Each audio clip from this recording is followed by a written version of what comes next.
Пукано во поранешниот координатор на изборната тројка од ВМРО ДПМН е Никола Тодоров.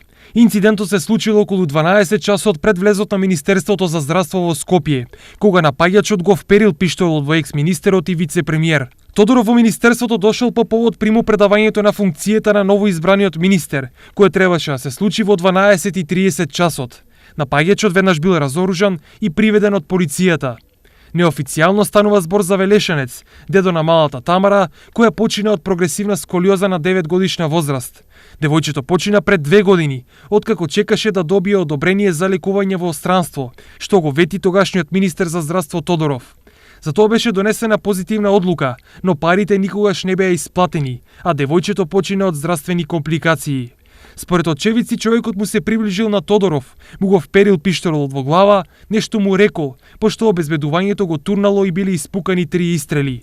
Неофицијално се работи за гасен пиштол, но ова дополнително треба да го утврди полицијата. Инаку Никола Тодоров во 2 изборни циклуса беше носител на листа на ВМРО ДПМН во изборната единица 3 и шеф на регионалниот изборен штаб на партијата во изборната тројка.